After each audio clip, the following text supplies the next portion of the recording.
the globalization of Amazon. So we start off with the win, and it's in Purdue, Washington on July 5th, 1994, when Jeff Bezos, in the garage of his home along with his wife, hired a few employees and started an online bookstore that would deliver books, or you would be able to read them online. In 1998, he began his expansion. Although Jeffrey wanted to gain great success already with his bookstore, he wanted to add more categories, more sections. So he added music and CDs. Along the following year, he added more things like clothing, toys, shoes, and household items. And I have a picture right here that says, Trabaja duro, diviértete, haz historia, which means work hard, have fun, and make history. That's just Jeff Bezos.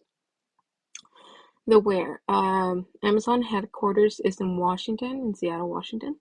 And he also has 235 office locations across the 36 countries. His first warehouse was in 1997, and from there they constructed more. More than 175 fulfillment centers, also known as warehouses, are each more than 150 million square feet.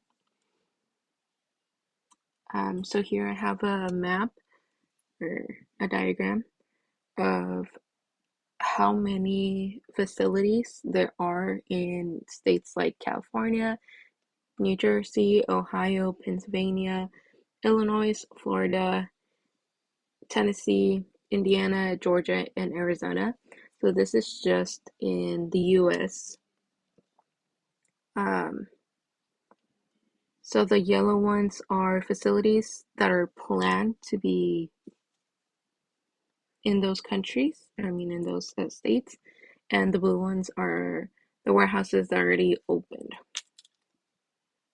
So in total, there's 21 in California, 14 in Texas, 10 in New Jersey, 9 in Ohio, 8 in Pennsylvania, Illinois, and Florida, and Tennessee and Georgia and Indiana have 7. Georgia and Arizona have 6.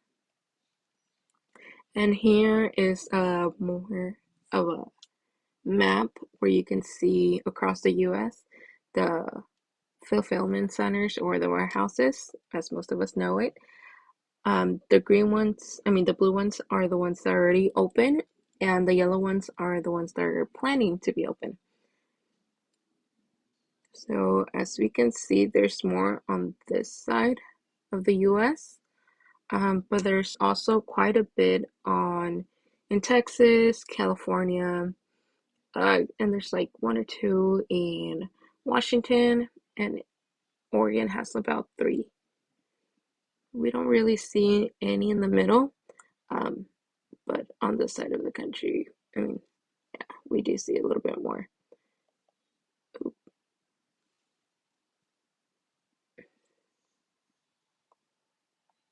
So we move on to the how, and Amazon ships around the world, around the US, but also ships over 100 countries and regions outside the US. So they buy from the vendors, distributors, and other EU countries, which Amazon sells in or rebrands or remakes and then sells it to the customers. So he does have manufacturers for basic Amazon tech products. He does work with the widely known brand named Foxco, which does do many other technology products for other companies.